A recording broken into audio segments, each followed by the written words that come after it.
ನಿಮಗೆ ಡಬ್ಲ್ಯೂ ಎನ್ಫೋರ್ಸ್ಮೆಂಟ್ದು steps as well as how to use the code books, ಒಂದು IS 4562,000, ಇನ್ನೊಂದು SP16, ಈ ಎರಡು ಕೋಡ್ ಬುಕ್ಕನ್ನು ಹೇಗೆ ಯೂಸ್ ಮಾಡಬೇಕು, ಹಾಗೆ ಸ್ಟೆಪ್ಸ್ ಹೇಗೆ ನಮ್ಮ ರೇನ್ಫೋರ್ಸ್ಮೆಂಟ್ ಡಬ್ಲ್ಯೂ ರೇನ್ಫೋರ್ಸ್ಮೆಂಟ್ನ ಸ್ಟೆಪ್ಸ್ ಹೇಗೆ ಅಂತೇಳಿ ನೋಡಬೇಕು.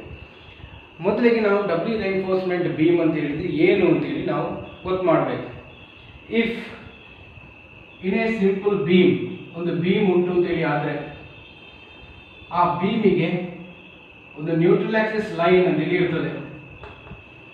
Neutral axis line will be having no stresses, zero stresses ಅಂತ ಹೇಳೋದನ್ನು ನಾವು ನ್ಯೂಟ್ರಲ್ ಆಕ್ಸಿಸ್ ಲೈನ್ ಅಂತೇಳಿ ಕರಿತೇವೆ. ಅದರ ಮೇಲೆ ಇರುವುದು ನಾವು ಕಂಪ್ರೆಷನ್ ಸೈಡ್ ಅಂತೇಳಿ ಕರಿತೇವೆ, ಕೆಳಗಿರುವುದನ್ನು ಟೆನ್ಷನ್ ಸೈಡ್ ಅಂತೇಳಿ ಕರಿತೇವೆ. ಹಾಗೆ ಯಾವಾಗ ನಾವು only at the tension side reinforcement ಅನ್ನು ಪ್ರೊವೈಡ್ ಮಾಡ್ತೇವೆ, ಅದನ್ನು ನಾವು ಸಿಂಗ್ಲಿ ರೇನ್ಫೋರ್ಸ್ಮೆಂಟ್ ಬೀಮ್ ಅಂತೇಳಿ ಕರಿತೇವೆ. When we are providing AST ಆದರೆ ಮಾತ್ರ ಅದನ್ನು ನಾವು ಸಿಂಗ್ಲಿ ರೇನ್ಫೋರ್ಸ್ಮೆಂಟ್ ಬೀಮ್ ಅಂತೇಳಿ ಕರಿತೇವೆ. ಹಾಗೆ when we are providing main reinforcement to the compression side also, ಯಾವಾಗ ನಾವು ಕಂಪ್ರೆಷನ್ ಸೈಡಿಗೆ ಸಹ ಮೇನ್ ರೇನ್ಫೋರ್ಸ್ಮೆಂಟ್ ಅನ್ನು ಪ್ರೊವೈಡ್ ಮಾಡ್ತೇವೆ, ಆಗ ಅದನ್ನು ನಾವು ಡಬ್ಲ್ಯೂ ರೇನ್ಫೋರ್ಸ್ಮೆಂಟ್ ಬೀಮ್ ಅಂತೇಳಿ ಕರಿತೇವೆ, ASC. ಯಾವಾಗ ಎರಡು side both at the compression as well as tension side when we are providing main reinforcement, then it is called as doubly reinforcement beam. ಈಗ ಡಬ್ಲ್ಯೂ ರೇನ್ಫೋರ್ಸ್ಮೆಂಟ್ ಬೀಮ್ ಅಂತ ಹೇಳಿದ್ರೆ ಏನು ಅಂತ ಹೇಳಿ ಗೊತ್ತಾಯ್ತು ನಿಮಗೆ. ಹಾಗೆ ಹೇಳಿದ್ರೆ AST ಅಂತ ಹೇಳಿದ್ರೆ area of tension steel, ASC ಅಂತ ಹೇಳಿದ್ರೆ ಏರಿಯಾ ಆಫ್ ಕಂಪ್ರೆಷನ್ ಸ್ಟೀಲ್. ಈಗ ಸ್ಟೆಪ್ಸ್ ಅಲ್ಲಿ ಹೋಗುವ. ಡಬ್ಲ್ಯೂ ರೇನ್ಫೋರ್ಸ್ಮೆಂಟ್ ಸ್ಟೆಪ್ ಅಲ್ಲಿ ನಮ್ಗೆ ಏನೆಲ್ಲ ಕೊಟ್ಟಿರ್ತಾರೆ, given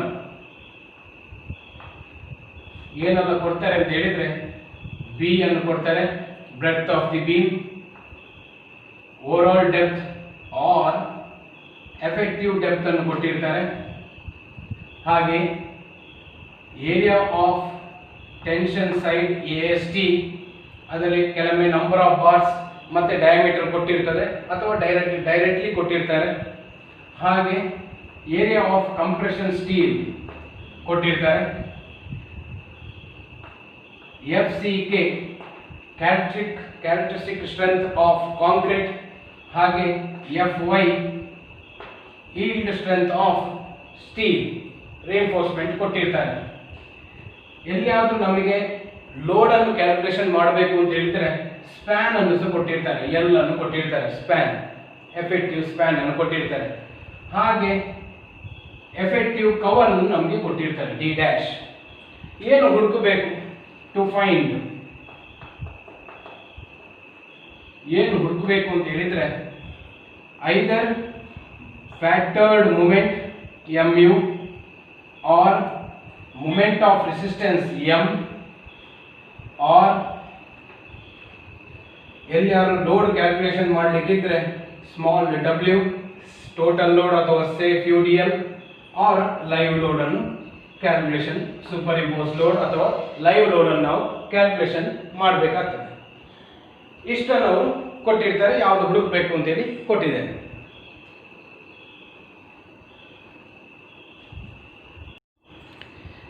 here I have given the cross section of the beam. ಬೀಮ್ನ ಕ್ರಾಸ್ ಸೆಕ್ಷನ್ ಇಲ್ಲಿ ತೋರಿಸಿದ್ದೇನೆ.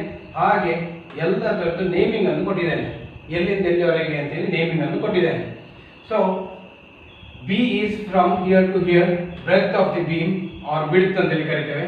overall depth ಅಂತ ಹೇಳಿದ್ರೆ from the bottom edge of the beam to the top edge of the beam, D. when we are providing both side main reinforcement AST and ASC, AST ಅಂತ ಹೇಳಿದ್ರೆ area of tension steel, ASC ಅಂತ ಹೇಳಿದ್ರೆ area of compression steel, ಎರಡು ಸಹ ನಾವು main reinforcement ಹಾಕಿದ್ರೆ ಅದನ್ನು ನಾವು doubly reinforced beam ಅಂತೇಳಿ ಕರಿತೇವೆ. ಹಾಗಾದ್ರೆ ಈಗ ನಮಗೆ ಎಫೆಕ್ಟಿವ್ ಕವರ್ ಅಂತ ಹೇಳಿದ್ರೆ from the centre of the reinforcement to the top edge of the beam ನಾವು D' ಅಂತೇಳಿ ತಗೊಂಡದ್ದು, that is nothing but effective cover. ಎರಡು ಸೈಡ್ ಸಹ ಮೇನ್ ರೇನ್ಫೋರ್ಸ್ಮೆಂಟ್ ಹಾಕುವಾಗ ನಮ್ಗೆ ಎರಡು ಸೈಡ್ ಸಹ ಎಫೆಕ್ಟಿವ್ ಕವರ್ ಸಿಗ್ತದೆ. ಹಾಗೆ ನಮಗೆ ಅಲ್ಲಿ ಯಾರು ಎಫೆಕ್ಟಿವ್ ಡೆಪ್ತ್ ಅನ್ನು ಫೈಂಡ್ ಔಟ್ ಮಾಡಲಿಕ್ಕೆ ಒಂದೇ ಸೈಡ್ ಅಲ್ಲಿ ತೋರಿಸಬೇಕು. From the center of the reinforcement, tension reinforcement in the center in the to the top edge of the beam, ಅದನ್ನು ನಾವು ಎಫೆಕ್ಟಿವ್ ಡೆಪ್ತ್ ಡಿ ಅಂತ ಹೇಳಿ ಕರೀತೇವೆ. ಹಾಗೆ ಎಲ್ಲಿಯಾದರೂ ನಮಗೆ ಕ್ಲಿಯರ್ ಕವರ್ ಕೊಟ್ಟಿದ್ರೆ ಪ್ರಾಬ್ಲಮ್ ಅಲ್ಲಿ, how to find effective cover? If clear cover is given, then effective cover ಅನ್ನು ನಾವು ಫೈಂಡ್ ಔಟ್ ಮಾಡಲಿಕ್ಕೆ, ಡಿ ಡ್ಯಾಶ್ ಅನ್ನು ಫೈಂಡ್ ಔಟ್ ಮಾಡಲಿಕ್ಕೆ ಸರಿಯಾಗಿ ಇಲ್ಲಿ ನೋಡಿ, clear cover from the bottom to the bottom of the A S T, bottom ಬೀಮ್ನ bottom ಇಂದ ಎ ಎಸ್ ಟಿಯ ಬಾಟಮ್ ವರೆಗೆ ನಮಗೆ ಬೇಕಾಗುವುದು ಎಲ್ಲಿವರೆಗೆ? To the centre. ಸೆಂಟರ್ಗೆ ಬೇಕು ಅಂತ ಹೇಳಿದ್ರೆ clear cover plus dia of tension divided by 2, ಆಗ ನಮಗೆ ಕ್ಲಿಯರ್ ಕವರ್ ಸಿಗ್ತದೆ. ನಿಮಗೆ ಡಾಟಾವನ್ನು ಕೊಟ್ಟಾಯಿತು, ಏನೆಲ್ಲ ಹುಡುಕಬೇಕು ಅಂತೇಳಿ ಸಿಕ್ಕಿಯಾಗಿದೆ. ಕ್ರಾಸ್ ಸೆಕ್ಷನ್ ಆಫ್ ಬೀಮಲ್ಲಿ ಏನೆಲ್ಲ ನಮಗೆ ತಗೊಳ್ಬೇಕು ಅದೆಲ್ಲ ಸಿಕ್ಕಿಯಾಗಿದೆ. ಈಗ ನಾವು ಪ್ರಾಬ್ಲಮ್ಸನ್ನು ಹೇಗೆ ಸಾಲ್ವ್ ಮಾಡಬೇಕು ಅದರ ಸ್ಟೆಪ್ಸನ್ನು ಮಾಡುವ. Type 1 problem. ಸ್ಟೆಪ್ ನಂಬರ್ 1, ನಮಗೆ ಡಾಟಾದಲ್ಲಿ ಏರಿಯಾ ಆಫ್ ಸ್ಟೀಲ್ ಅನ್ನು ಕೊಟ್ಟಿದ್ದಾರೆ, ಎಷ್ಟೋ ನಂಬರ್ ಆಫ್ ಬಾರ್ಸ್ ಕೊಟ್ಟಿದ್ದಾರೆ, ಡಯಾಮೀಟರ್ ಕೊಟ್ಟಿದ್ದಾರೆ. So A S T, area of tension steel, equal to number of bars into pi into diameter of tension square divided by 4. It will be given in answer mm square. ನಮಗೆ unit mm square ಆಗಿರ್ತದೆ. ಹಾಗೆ ASC, area of compression reinforcement, equal to number of bars into pi into dia of compression square divided by 4. ಇದು ಸಹ ನಮಗೆ unit mm square ಅಲ್ಲಿ ಇರ್ತದೆ. Step number 2ಗೆ ಹೋಗುವ ಮುಂಚೆ ನಿಮಗೆ ಒಂದು ವಿಷಯ ಹೇಳ್ತೇನೆ. ಅವರು ನಮಗೆ ಪ್ರಾಬ್ಲಮ್ ಅಲ್ಲಿ ನಂಬರ್ ಆಫ್ ಬಾರ್ಸ್ ಮತ್ತೆ ಡಯಾಮೀಟರ್ ಕೊಟ್ಟಿದ್ರೆ ನಾವು ಹೀಗೆ ಸಾಲ್ವ್ ಮಾಡಬೇಕು. ಅದರ್ವೈಸ್ ಅವರು ಡೈರೆಕ್ಟ್ ಆಗಿ area of tension steel some numbers ಕೊಡ್ತಾರೆ, area of compression will be something ಅಂತ ಹೇಳಿದರೆ 1000ವ 2000ವ ಹಾಗೆ ಡೈರೆಕ್ಟ್ ಆಗಿ ಕೊಟ್ಟಿರ್ತಾರೆ, ಅದನ್ನು ನಾವು ಏರಿಯಾ ಆಗಿ ತಗೊಳ್ಳೋದು. Step number 2, limiting neutral Axis depth. Limiting neutral Axis depth XU max ಅನ್ನು ಫೈಂಡ್ ಔಟ್ ಮಾಡಬೇಕು. ಫ್ರಮ್ IS 456/2000 ಪೇಜ್ ನಂಬರ್ 70, ಇದರಲ್ಲಿ ನಮಗೆ ಇದರ ವ್ಯಾಲ್ಯೂಸ್ ಅನ್ನು ಕೊಟ್ಟಿದ್ದಾರೆ. ನಮಗೆ ಕೊಟ್ಟಿರೋದು XU max divided by D is 0.53 for mild steel. Mild steel, that is Fe 250 steel. Fe 250 steel ಗೆ XU max by D is 0.53.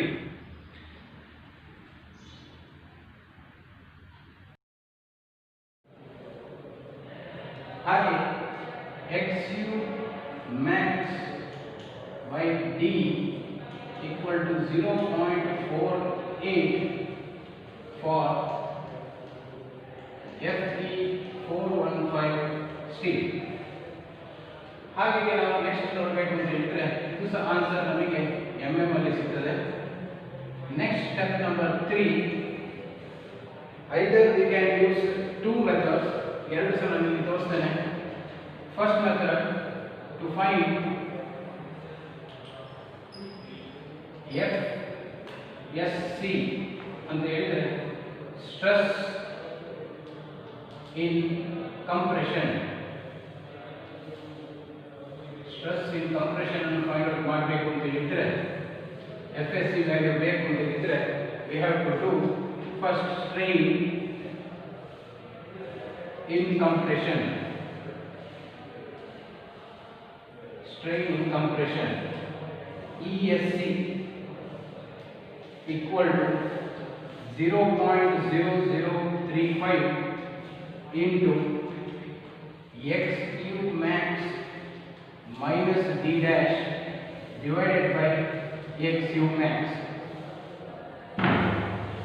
Here we will be getting strain in compression ESC value by referring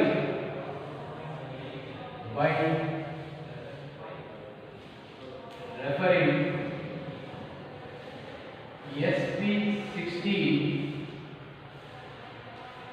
page number 6 for FSC value. FSC value ಅನ್ನು find out ಮಾಡಲಿಕ್ಕೆ ದಪ್ಪದ ಪುಸ್ತಕವನ್ನು ತಗೊಳ್ಬೇಕು. ಅದರಲ್ಲಿ ನಿಮಗೆ SP 16 ಅಂತೇಳಿ ಕೊಟ್ಟಿರೋದಿಲ್ಲ. ಅದರಲ್ಲಿ ನಿಮಗೆ IS 456 1978 ಅಂತೇಳಿ ಕೊಟ್ಟಿರ್ತಾರೆ. IS 456 1978 ಅಂತೇಳಿ ಕೊಟ್ಟಿರ್ತಾರೆ. ಅದರಲ್ಲಿ ಪೇಜ್ ನಂಬರ್ 6ಗೆ ಹೋಗಬೇಕು. ಇನ್ ಪೇಜ್ ನಂಬರ್ 6 ನಿಮಗೆ ಒಂದು ಸೈಡಲ್ಲಿ FY 415 ಅಂತೇಳಿ ಉಂಟು, ಇನ್ನೊಂದಲ್ಲಿ FY 500 ಅಂತೇಳಿ ಉಂಟು. For only HYSD bars FY 415 ಮತ್ತು FY 500ಗೆ we have the value stress level ಅಂತೇಳಿ ಕೊಟ್ಟಿದ್ದಾರೆ. ನಮಗೆ ESC ವ್ಯಾಲ್ಯೂ ಎಷ್ಟು ಸಿಗ್ತದೆ ಅದನ್ನು ನಾವು ಇಲ್ಲಿ ತಗೊಳ್ಬೇಕು. ಇಂಟರ್ಪೊಲ್ಯೂಷನ್ ಮಾಡಿ we have to take FSC value. ಅದನ್ನು ಹೇಗೆ ತಗೊಳ್ಳೋದು ಅಂತ ನಿಮಗೆ ಪ್ರಾಬ್ಲಮ್ ಮಾಡುವಾಗ ಅದನ್ನು ತೋರಿಸ್ತೇನೆ. ಆರ್ ಒಂದು ಹೀಗೆ FSC ವ್ಯಾಲ್ಯೂ ಫೈಂಡ್ ಔಟ್ ಮಾಡಲಿಕ್ಕೆ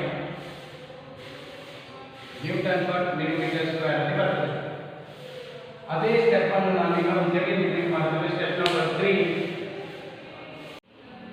ನಂಬರ್ 3 ಇನ್ನೊಂದ್ಸಲ ಒಂದ್ಸಲ ತೋರಿಸ್ತೇನೆ. ಈ ರೀತಿಯಲ್ಲಿ ಸಹ ಮಾಡಬಹುದು, ಹಾಗೆ ನಮಗೆ ಈ ರೀತಿಯಲ್ಲಿ ಸಹ ಮಾಡಬಹುದು. Step number 3 to find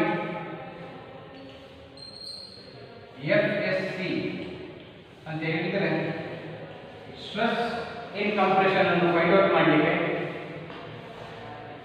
D'/D ಒಂದು ವ್ಯಾಲ್ಯೂ ಬರ್ತದೆ. ಆ ವ್ಯಾಲ್ಯೂವನ್ನು we have to refer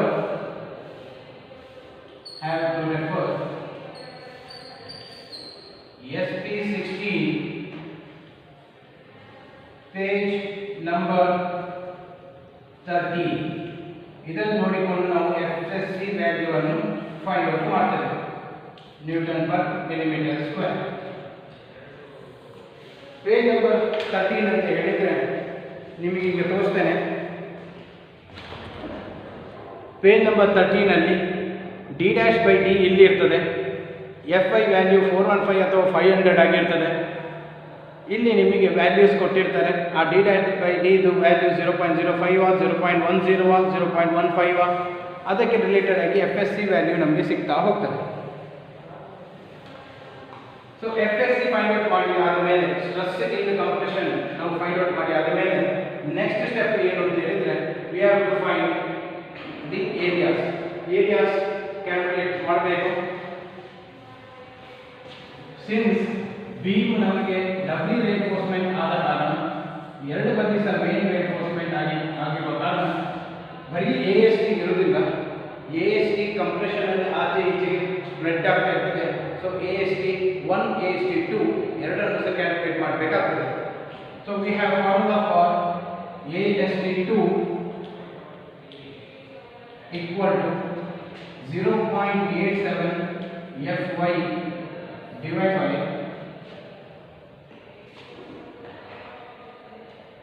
FSC ASC divided by 0.87 FY. AST 2 ಅಂತ ಹೇಳಿದರೆ ನಮಗೆ ಇದರಲ್ಲಿ formula hockey we can substitute. ಹಾಗೆ ಈಗ ನಮಗೆ ಮೊಮೆಂಟ್ ಆಫ್ ರೆಸಿಸ್ಟೆನ್ಸ್ ಅನ್ನು ಫೈಂಡ್ ಔಟ್ ಮಾಡಲಿಕ್ಕೆ ಹೇಳಿದ್ರು. ಸೊ ನಮಗೆ AST ಗೊತ್ತುಂಟು. AST 1 plus AST 2 ಅಂತಿದೆ. ಸೊ ನಮಗೆ AST 2 ಸಿಕ್ಕಿದೆ. AST ಫಸ್ಟ್ ಸ್ಟೆಪ್ ಅಲ್ಲಿ ತೋರಿಸಿದ್ದೇನೆ. ಸೊ ಈಗ ನಮಗೆ AST 1 ಅಂತ ಹೇಳಿದರೆ AST minus AST 2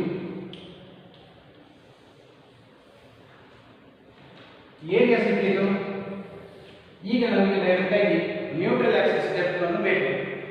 ಯಾಕೆ ಮೊಮೆಂಟ್ ಆಫ್ ರೆಸಿಸ್ಟೆನ್ಸ್ ಅನ್ನು ಫೈಂಡ್ ಔಟ್ ಮಾಡಬೇಕು ಅಂತ ಹೇಳಿದ್ರೆ ವಿ ಹ್ಯಾವ್ ಟು ಕಂಪೇರ್. ಯಾವುದನ್ನೆಲ್ಲ ಕಂಪೇರ್ ಮಾಡಬೇಕು? ಒಂದು XU ಮ್ಯಾಕ್ಸ್ ಅನ್ನು ಕಂಪೇರ್ ಮಾಡಬೇಕು. ಯಾವುದರೊಂದಿಗೆ? XU ಕಂಪೇರ್ ಮಾಡಬೇಕು. So step number 4, actual neutral axis depth XU. Formula ನಿಮಗೆಲ್ಲ ಗೊತ್ತುಂಟು. XU equal to 0.87 Fy AST divided by 0.36 FCK into B. ಆದರೆ ಇಲ್ಲಿ ಒಂದು ಚೇಂಜ್ ಅಂತ ಹೇಳಿದ್ರೆ AST ಅಂತ ಬರೆಯುವ ಬದಲು AST1 ಅಂತ ತಗೊಳ್ಬೇಕು. AST ಅಂತ ಬರೆಯುವುದು AST1. ಒಂದು ಈ ಫಾರ್ಮುಲಾದಲ್ಲಿ ನಾವು XU ಅನ್ನು ಫೈಂಡ್ ಔಟ್ ಮಾಡಬಹುದು. On XU equal to 0.87 Fy AST minus ASC FSC divided by 0.36 FCK into B. ಈ ಎರಡು ಫಾರ್ಮುಲಾದಲ್ಲಿ ಯಾವ ಫಾರ್ಮುಲಾ ಹಾಕಿದ್ರೂ ಸಹ ನಮಗೆ ಆಕ್ಚುಯಲ್ ನ್ಯೂಟ್ರಲ್ ಆಕ್ಸಿಸ್ ಡೆಪ್ತ್ ಎಷ್ಟು ವ್ಯಾಲ್ಯೂ ಅಂತೀವಿ ಸಿಗ್ತದೆ. XU ಮತ್ತು XU max ಅನ್ನು ಫೈಂಡ್ ಔಟ್ ಮಾಡಿದಾಗ we have to comparison ಮಾಡಬೇಕು. ಕಂಪೇರ್ ಮಾಡುವಾಗ step number 5, comparing XU and XU max. ಈ ಎರಡರ ಮಧ್ಯದಲ್ಲಿ ನಾವು ಕಂಪೇರ್ ಮಾಡ್ತೇವೆ. ಒಂದು ಸೈಡ್ XU, ಇನ್ನೊಂದು ಸೈಡ್ XU max. ನಾನು ಇಲ್ಲಿ ಬರೀತೇನೆ, if XU is less than XU max ಆಗಿದ್ದರೆ, XU max ಗಿಂತ ಕಮ್ಮಿ ಆಗಿದ್ದರೆ ಅದನ್ನು ಅಂಡರ್ ರಿಇನ್ಫೋರ್ಸ್ಮೆಂಟ್ ಅಂತ ಕರೀತೇವೆ. ಅಂಡರ್ ರಿಇನ್ಫೋರ್ಸ್ ಬೀಮ್ ಅಂತ ಕರೀತೇವೆ.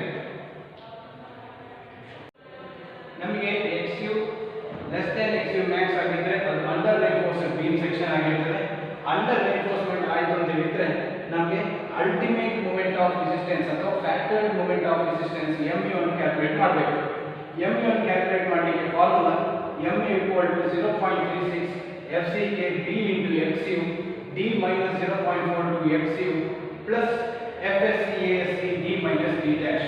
ಈ ಫಾರ್ಮುಲಾ ಮಾತ್ರ ಇರಲಿಕ್ಕೆ ಅಂಡರ್ ರಿಇನ್ಫೋರ್ಸ್ಮೆಂಟ್ ಈ ಬೇರೆ ಯಾವ ಫಾರ್ಮುಲಾ ಡಬ್ಲಿ ರಿಇನ್ಫೋರ್ಸ್ ಬೀಮ್ ಅಲ್ಲಿ ಇಲ್ಲ. ಹಾಗಾದ್ರೆ ಓವರ್ ರಿಇನ್ಫೋರ್ಸ್ಮೆಂಟ್ ಬಂದರೆ ಅದೇ ಸ್ಟೆಪ್ ನಂಬರ್ 5 ಮತ್ತು ಸ್ಟೆಪ್ ನಂಬರ್ 6 ಅನ್ನು ರಿಪೀಟ್ ಮಾಡ್ತೇನೆ. ಆಸ್ ನಾವೇನು ಓವರ್ ರಿಇನ್ಫೋರ್ಸ್ಮೆಂಟ್ ಬಂದರೆ ಈಗ ಸ್ಟೆಪ್ ನಂಬರ್ 5 ಕಂಪೇರಿಂಗ್ ಮಾಡುವಾಗ XU ಮತ್ತು XU max ನ ಮಧ್ಯದಲ್ಲಿ if XU is greater than XU max ಬಂತು ಅಂತ ಹೇಳಿದ್ರೆ ಅದನ್ನು ಓವರ್ ರಿಇನ್ಫೋರ್ಸ್ಡ್ ಬೀಮ್ ಅಂತ ಕರೀತೇವೆ. ಓವರ್ ರಿಇನ್ಫೋರ್ಸ್ಡ್ ಬೀಮ್ ಅಂತ ಕರೀತೇವೆ. ಓವರ್ ರಿಇನ್ಫೋರ್ಸ್ಮೆಂಟ್ ಬಂತು ಅಂತ ಹೇಳಿದ್ರೆ ಸ್ಟೆಪ್ ನಂಬರ್ 6 ನಾವು ಲಿಮಿಟ್ ಮಾಡಬೇಕು. Limiting moment of resistance MU limit. Limiting ಮಾಡುವಾಗ ನಮ್ಮ ಹತ್ರ ಇರುವ ಫಾರ್ಮುಲಾ ಒಂದೇ, that is MU limit equal to 0.36 FCK B into XU max D minus 0.42 XU max plus FSC ASC into D minus D dash.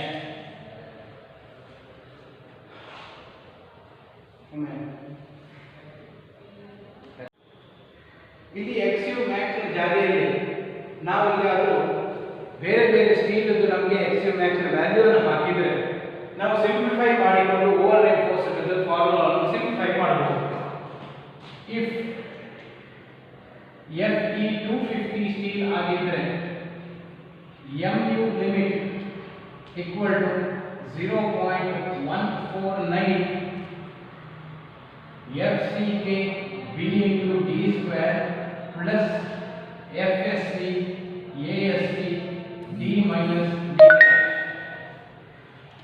If FE 415 steel ಆಗಿದ್ರೆ mu limit equal to 0.138 FCK BD square plus FSC ASC D minus D dash. ಹಾಗೆ last ಎಲ್ಲಾದರೂ FE 500 steel ಆಗಿದ್ರೆ mu limit equal to 0.133 FCK BD square plus FSC ASC D minus D dash. ಹೀಗೆ ನಮಗೆ moment of resistance ಅನ್ನು find out ಮಾಡಲಿಕ್ಕೆ ultimate moment ಅಥವಾ limiting moment ಅನ್ನು find out ಮಾಡಲಿಕ್ಕೆ ಈ ರೀತಿ ಫಾರ್ಮುಲಾವನ್ನು ಯೂಸ್ ಮಾಡಬೇಕು. Next step similar to simply reinforced beam section. Step number 7. Moment of resistance M equal to either it may be mu or mu limit. This should be divided by 1.5. Answer will be in kilonewton meter. Step number 8. If load is given,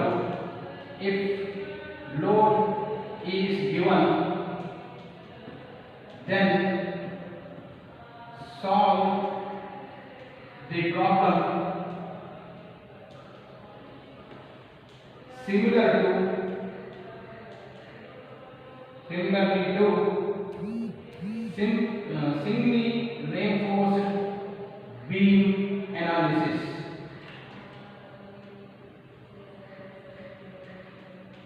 ಏನು ನೀವು ಸಿಂಗ್ಲಿ ರೇನ್ಫೋರ್ಸ್ಮೆಂಟ್ beam ಅಲ್ಲಿ ಇದಾದ್ಮೇಲೆ step ಅನ್ನು ಮಾಡಿದ್ದೀರಿ, ಅದೇ step ಅನ್ನು continue ಮಾಡಲಿಕ್ಕೆ ಇರುವುದು. ಸಿಂಪ್ಲಿ ಸಪೋರ್ಟೆಡ್ ಆಗಿದ್ದರೆ WL² A ಅದನ್ನು ಮೂಮೆಂಟ್ ಆಫ್ ರೆಸಿಸ್ಟೆನ್ಸ್ ಒಟ್ಟಿಗೆ ಇಕ್ವೇಟ್ ಮಾಡಿಕೊಂಡು W ಅನ್ನು ಫೈಂಡ್ ಔಟ್ ಮಾಡೋದು. ಹಾಗೆ total load equal to self weight of the beam plus live load ಅಂತೇಳಿ ಲೈವ್ ಲೋಡ್ ಅನ್ನು ಹುಡುಕಲಿಕ್ಕೆ ಆಗ್ತದೆ.